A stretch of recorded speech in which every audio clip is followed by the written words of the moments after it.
Credit under GST, condition to claim. जो हमारा ITC होता है उसकी कुछ कंडीशन होती हैं आईटीसी क्लेम करने की।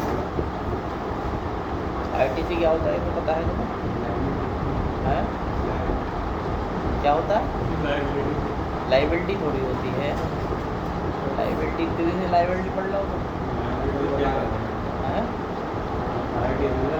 लाइबिलिटी क्या होती है? लाइबिलिटी क्या होती है? खर्चे होते हैं। अच्छा तुमने नई बात बताई। देखो लाइबिलिटी वो टैक्स होता है जो हम सेल पे चार्ज करते हैं। सेल पे हमने अपने सेल के बिल पे चार्ज किया टैक्स, ठीक है, तो वो हमारी लाइबिलिटी हुआ और वो हमें जमा करना पड़ेगा। जो टैक्स जमा करना पड़ रहा है वो लाइबिलिटी है, एक्सपेंस नहीं। वो खर्चे अलग चीज़ होती है, लाइबिलिटी अलग चीज़ होती है। दूसरी बात ये आईटीसी जो है ये आपका परचेज़ के जो बिल होते हैं उससे आपको मिलता है ना। परचेज़ पे जो परचेज़ के बिल हैं वो जो टैक्स लगा के दे रहा है सामने वाला वो आपके लिए आईटीसी होगा। आप अगर अपना माल बेच रहे हो किसी को तो वो आपके लिए लाइबिलिटी होगी, ठीक है। तो यहाँ पर हम बात कर रहे हैं इनपुट टैक्स क्रेडिट की। इनपुट टैक्स क्रेडिट का मतलब जो परचेज़ हम किसी से करते हैं और उस पर वो सामने वो टैक्स लगा के देता है तो वो हमारे लिए आईटीसी होता है, इनपुट टैक्स क्रेडिट। और इस आईटीसी का क्या यूज़ करते हैं? आईटीसी यूज़ क्या होता है? हाँ यूज़ कर सकते हैं इसको, लाइबिलिटी पेड कर सकते हैं इसमें, है ना। जो आपकी टैक्स की लाइबिलिटी है उसको पेड कर सकते हैं।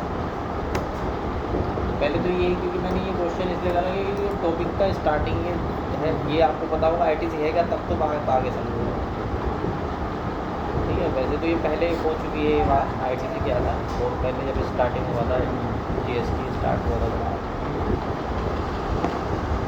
तो यहाँ पर इनपुट टैक्स क्रेडिट और ITC means the goods and service tax paid by a taxable person.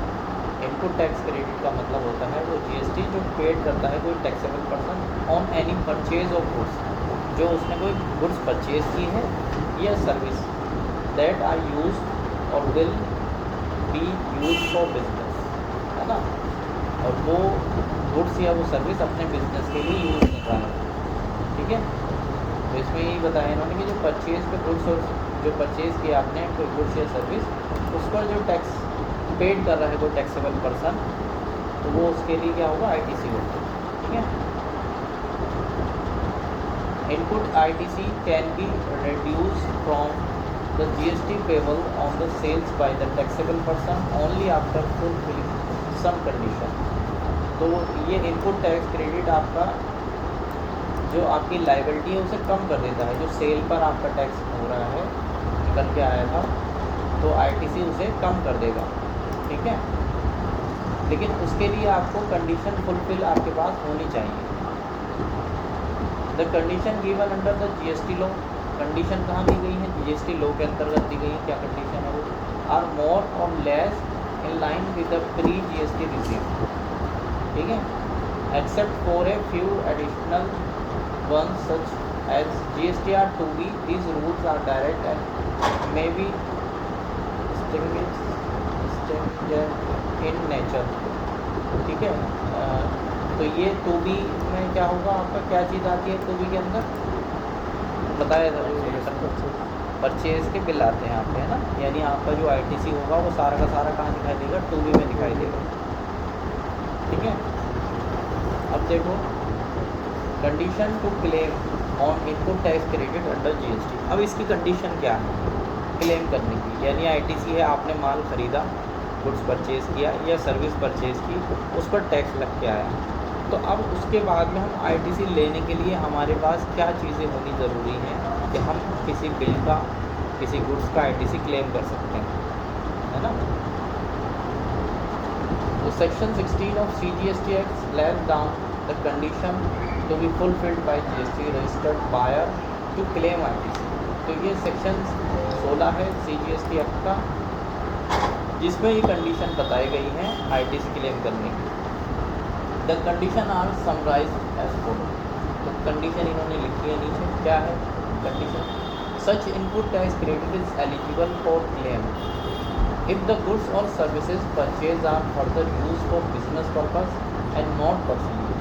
सबसे पहली कंडीशन ये है कि जो आपने गुड्स परचेज किया, जो सर्विस परचेज की, वो आपने बिजनेस पर्पस के लिए ली हो, पर्सनल यूज़ के लिए ना ली हो, है ना। मतलब जो गुड्स ले रहे हो और सर्विस ले रहे हो वो बिज़नेस के लिए हो, आपके पर्सनल के लिए ना हो। जैसे आपने फ्रीज ले लिया, फ्रीज वाला भी टैक्स ला के देगा आपको, है ना। वो आपका बिजनेस भी, या आपने कोई और चीज़ ले ली, ठीक है, अपने घर के लिए पंखा ले लिया, टीवी ले लिया, ऐसी कोई चीज़ आपने ले ली, तो वो आपके बिजनेस के लिए यूज़ होना चाहिए, उनके लिए नहीं होना चाहिए। पहली कंडीशन ये है ना। यानी माल तो यहाँ भी खरीद रहे हैं, टैक्स यहाँ भी लग के आ रहा है और टैक्स भी दे रहे हैं हम, टैक्स सही उसका पैसा दे रहा है, लेकिन आईटीसी क्लेम नहीं कर सकते अगर वो बिजनेस पर्पस के लिए नहीं है। Buyer must hold such tax invoice और डेबिट नोट और document evidencing payment toward the purchase. Buyer के पास वो टैक्स इनवॉइस या डेबिट नोट का डॉक्यूमेंट होना चाहिए एविडेंस के तौर पर, और उस परचेज के अगेंस्ट उसने पेमेंट कर दिया, है ना। ठीक है, मतलब जो वो बिल है उसके पास या डेबिट नोट है, ठीक है, तो वो सब उसके पास उसके प्रूफ होने चाहिए। अब आपने माल ख़रीदा और माल भी आ गया, सब कुछ, बिल आपके पास नहीं है, भले ही वो पोर्टल पे दिखाई दे रहा है, तो आपको आईटीसी नहीं मिलेगा, क्योंकि उसका एविडेंस होना चाहिए आपके पास। जैसे एग्जांपल दिया है, mister Manoj want to claim on ITC of ₹5,600 as he found the ITC entry in GSTR 2B for January 22 as 10 February 22। तो मिस्टर मनोज है जो आईटीसी क्लेम करना चाहता है 5600 रुपये का, और उसने ये 5600 रुपये उसके जीएसटीआर 2B में शो हो रहा है, ठीक है। और जीएसटीआर 2B कब की है? जनवरी की, ठीक है। तो जनवरी की जीएसटीआर 2B है, और ये 10 फरवरी 2022, but he has not receive the invoice till 2022। मतलब इसके यहाँ ये शो तो हो रहा है बिल, वो आईटीसी शो तो हो रहा है इसके पोर्टल पे जीएसटीआर 2B पे, लेकिन ये जो बिल है वो 20 फरवरी तक भी उसके पास नहीं आया, क्योंकि 20 तारीख तो लास्ट डेट होगी आपकी जीएसटीआर 3B फाइल करने की, तो 20 तारीख तक भी उसने वो बिल रिसीव नहीं किया। पोर्टल पे शो हो रहा है, हो सकता है गुड्स भी आ गया हो, लेकिन उसके बाद बिल नहीं आया इसका। तो being the date of filing the return, he can not claim 5,600 as ITC while filing GSTR 3B of January 2022 due to the absence of the invoice। तो इनवॉइस ना होने की वजह से वो इस आईटीसी को क्लेम नहीं कर सकता, क्योंकि उसके पास उसका प्रूफ नहीं है, उसका बिल की कॉपी नहीं है जो सामने वाले ने साइन करके दी, उसके पोर्टल पे शो हो रहा है। तो ऐसा आईटीसी को क्लेम नहीं कर सकते आप, है ना। पोर्टल से मतलब जीएसटीआर 2B में दिख रहा है। दूसरा पॉइंट क्या है? सच टैक्स इनवॉइस और debit note is filed by the supplier in GSTR 1। कोई इनवॉइस है या डेबिट नोट है जो सप्लायर के द्वारा जीएसटीआर 1 में फाइल कर दिया गया, and it appear in the buyers form GSTR 2, ठीक है, और ये जीएसटीआर 2B में अपीयर हो गया। For example, mister Manoj receive tax invoice, मतलब इसने जीएसटीआर 1 फाइल कर दी है सामने वाले सप्लायर ने, और उसके जीएसटीआर 2B में बायर के जिसने माल खरीदा था उसके जीएसटीआर 2B में भी शो हो रहा है वो।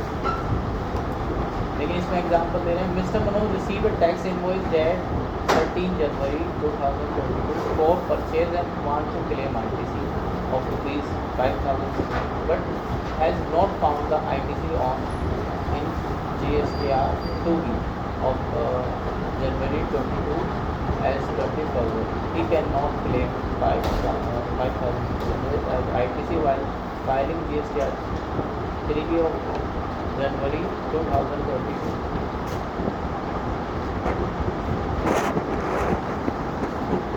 ये कब क्लेम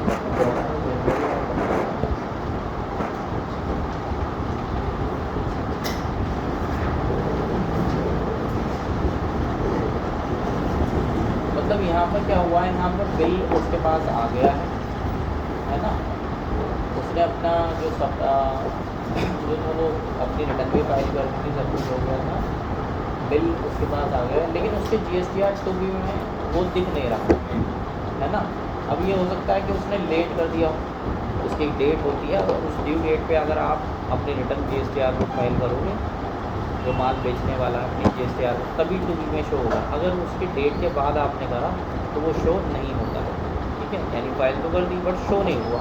तो ये उसके बाद बिल भी है उसका, लेकिन वो क्या है कि वो क्योंकि 2B में शो नहीं हो रहा है जनवरी की, जिसकी लास्ट डेट होगी 20 फरवरी आपकी, तो इसलिए वो ITC को क्लेम नहीं कर सकता, ठीक है। एक पोर्टल पे शो नहीं हो रहा है, बिल की कॉपी आपके पास है, गुड्स भी आपके पास है, वो पोर्टल पे शो भी नहीं हो रहा, डेट मतलब लेट फाइल करने की वजह से, है ना। फ्रॉम 1 जनवरी 20 तक, अच्छा ये तो मतलब इसकी डेट होती है ना कि लास्ट डेट GSTR 1 की, जैसे कुछ की 13 तारीख होती है, कुछ की 11 तारीख होती है। अब किसी ने 11 के बाद में किया या 13 के बाद में किया, जो क्वार्टर वाले हैं, तो उसमें दिक्कत ये होती है कि सामने 2B पे नहीं जाता वो बिल। अब 2B पे नहीं आएगा तो वो आपके 3B में भी नहीं आता है ना।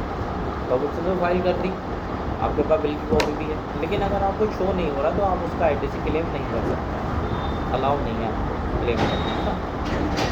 सामने वाले को टाइम से रिटर्न फाइल करना जरूरी होगी।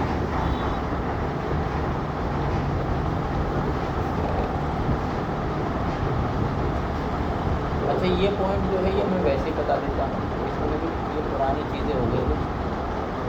तो इसमें ये वाला पॉइंट ये है कि आप उसी ITC को, ये वाला है, आप उसी ITC को क्लेम कर सकते हैं जो GSTR 2B में शो होता है। GSTR 2B में अगर ITC शो नहीं हो रहा है, बिल शो नहीं हो रहा है, तो आप 3B में उसे क्लेम नहीं कर सकते, ठीक है। अब इसमें कुछ चीज़ें पुरानी की लिखी हुई हैं, समझने में कुछ ज़्यादा है, तो ये मैटर है ना तीसरे पॉइंट। फिर है the buyer has receive the goods और सर्विसेज। बायर ने कोई गुड्स रिसीव कर लिया या सर्विस रिसीव कर ली। The goods are said to receive if it is delivered by the supplier to the buyer और हीज रिप्रेजेंटेटिव और अगेंस्ट और another person as director against a document of transfer of title of goods. On other hand the services are said to be received if it is rendered by the supplier to buyer or another person as director. Example समझ में आएगा। Mr. Manoj received a tax invoice for purchase date 10 January 2022 but has not yet received the goods until 20 February 2022, है ना। तो यहाँ पर क्या है, मिस्टर मनोज ने कोई टैक्स इनवॉइस रिसीव कर ली है परचेज की, जिसकी जो 10 जनवरी जिसकी डेट है ना, ठीक है, 10 जनवरी में इसने कोई परचेज की इनवॉइस रिसीव कर ली है but has not yet receive goods, लेकिन गुड्स रिसीव नहीं हुए हैं उनसे 20 फरवरी तक। The tax payer can not report ITC that tax invoice GSTR 3B for January 2022 and may claim it once again। देखो यहाँ पर ये कह रहे हैं कि आपके पास बिल भी है, आपका वो बिल पोर्टल पे भी शो हो रहा है, लेकिन आपके पास गुड्स नहीं है, वो आपके पास वो गुड्स नहीं है जो आपने माल खरीदा है ना। अगर आपके पास गुड्स नहीं होता है, भले ही आपके पास बिल है, आपका ITC पोर्टल पे शो हो रहा है, तो फिर आप उसका ITC क्लेम नहीं कर सकते। कब तक नहीं कर सकते, जब तक कि उस बिल का जो आपके पास है और पोर्टल पे भी है, उस बिल का आपके पास गुड्स ना जाए, माल वहाँ से डिलीवर होके आपके पास ना जाए, तब तक आप जो है। अब डिलीवर का पता कैसे लगेगा, वो ई-वे बिल से पता लग जाता है कि डिलीवर हुआ, उसका प्रूफ होगा ई-वे बिल, है ना। ये जो है आपका जो है ये भी कंडीशन है कि अगर आपके पास बिल है और टोटल पे है, अगर गुड्स नहीं है तो आप आईटीसी क्लेम नहीं कर सकते, गुड्स भी होना ज़रूरी है। अच्छा, नेक्स्ट पॉइंट है the buyer must furnish the GST return form GSTR 3। अच्छा, जो भी आईटीसी है उसे अपने जीएसटीआर 3 में मेंशन करना ज़रूरी है, तभी वो क्लेम कर सकते हैं। Where the goods are received in lot of installment, ITC will be allowed to be availed when the last of lot or installment is received। देखो कोई माल डिलीवरी चालान से आपके पास आता है, अब वो थोड़ा थोड़ा करके आ रहा है, तो आप उसका आईटीसी तभी क्लेम कर सकते हैं जब फाइनल डिलीवरी ना हो जाए उस गुड्स की। जब फाइनल हो जाएगा उसके साथ बिल आएगा तब आप उससे आईटीसी क्लेम कर सकते हैं। नेक्स्ट पॉइंट है the buyer must pay toward the supply of goods और services within 180 days from the invoice date. If they fail to then the ITC already claim will need to be paid to the government along with the interest payable under section 50. The ITC claim can be again made once the payment is made to the supplier। यहाँ पर एक चीज़ कह रहा है ये कि buyer ने कोई गुड्स या परचेज, मतलब बायर ने कोई गुड्स परचेज की या सर्विस परचेज की, उसका बिल भी उसके पास है, उसका बिल GSTR 2 भी शो हो रहा है, उसके बाद उसका गुड्स भी है, लेकिन क्या है कि 180 डेज़ यानी 6 महीने से जिसने वो माल ख़रीदा था उसने 6 महीने हो गए उसका पेमेंट नहीं किया, जिससे उसने माल ख़रीदा था। अब वो आईटीसी क्लेम आईटीसी तो क्लेम कर लिया होगा उसने, है ना, क्योंकि वो तो हर महीने वो कर रहा होगा या 3 महीने में एक बार कर रहा होगा, तो आईटीसी तो क्लेम कर लिया। तो 6 महीने तक अगर हमने उसका पेमेंट नहीं किया 180 डेज़ तक, तो उसमें क्या होगा, उसमें आपको उस आईटीसी को जमा कराना होगा। अब कहाँ से जमा कराना होगा, अपने पास से पैसा जमा कराना होगा और उस पर इंटरेस्ट भी पेड करना पड़ेगा, क्योंकि आपने उससे माल ख़रीदा, बिल भी है, पोर्टल पे भी है, लेकिन उसका पेमेंट नहीं किया है 180 डेज़ के अंदर, तो आपको क्या करना पड़ेगा, आपको वो टैक्स जमा कराना पड़ेगा, है ना, विद इंटरेस्ट। मुझे पता कैसे चलेगा पेमेंट करी ना करी? पता होगा मैंने नहीं करी ना, अगर उसने 6 महीने बाद तो पेमेंट नहीं दी, डिपार्टमेंट में से पता लगेगा कि डिपार्टमेंट जिसका पेमेंट नहीं दिया वो कोई तो कार्रवाई करेगा ना, तो उसकी कार्रवाई का तरीका ये है कि यहाँ पर वो मेल ड्रॉप करेगा। जीएसटी पोर्टल पर मेल का फंक्शन होता है कि अगर आपका कोई चीज़ बिल पेंडिंग है, पेमेंट पेंडिंग है, तो आप उस पर मेल डालें, तो वो डिपार्टमेंट के नॉलेज में चला जाता है। वो मेल रिसिपिएंट के पास भी जाएगा जिसने माल खरीदा था, उसको दिखाई दे जाएगा, है ना। तो ये अगर वो ऐसा नहीं करता है तो फिर वो डिमांड रिकवरी वगैरह का नोटिस आएगा उसके पास, क्योंकि जो पेमेंट जिसका फंसा हुआ है तो लेगा ना उससे, पैसा छोड़ेगा थोड़ी ना। No ITC will be allowed if the definition has been claimed of the tax component of a capital goods purchase. ये वो वाला पॉइंट है जो हमने कैपिटल गुड्स में पढ़ा था कि अगर आप आईटीसी क्लेम, आईटीसी अगर आपने फिक्स एसेट्स की वैल्यू में जोड़ दिया है तो आप उसका आईटीसी क्लेम नहीं कर सकते, है ना, ये हमने कैपिटल गुड्स में पढ़ा। ITC on a tax invoice और debit note belonging to a financial year must be claimed within the time limit given by the GST provision explain in the next section. अच्छा, एक चीज़ ये है कि आपके पास सब कुछ है, आपने जो है वो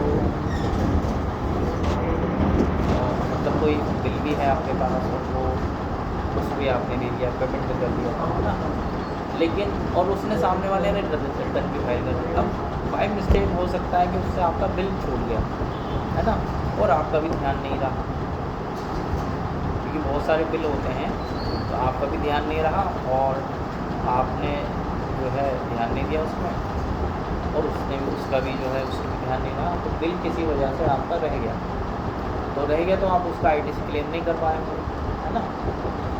तो अब इसमें होता क्या है, इसमें एक टाइम लिमिट होती है कि आप उस टाइम तक उस आईटीसी को क्लेम कर सकते हैं।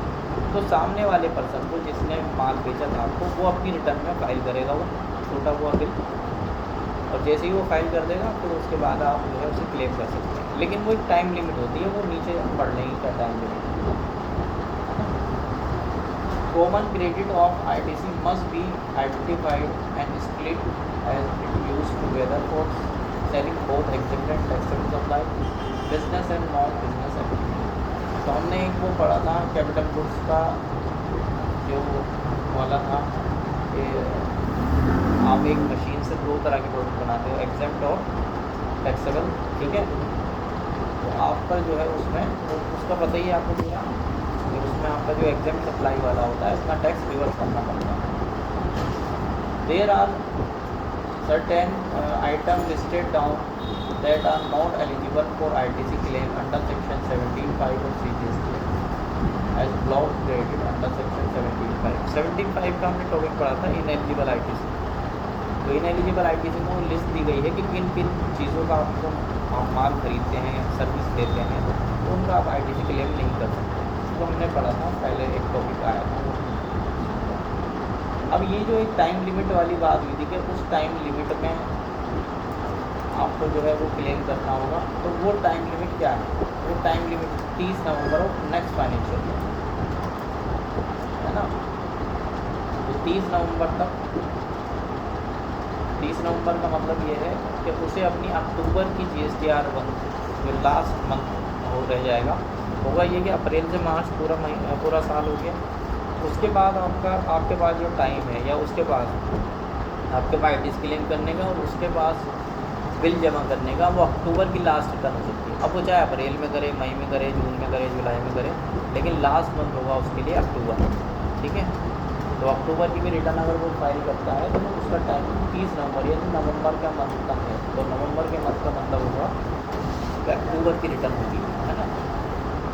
ये नवंबर की खुद की रिटर्न तो फिर वो दिसंबर तक की बात हो जाएगी, तो अक्टूबर तक।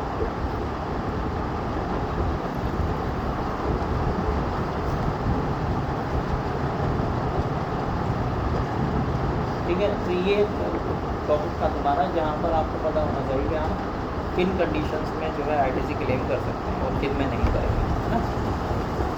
जहाँ पर भी आपको मिस्टेक होती है वहाँ पर जो है डिपार्टमेंट से नोटिस वगैरह आ जाता है।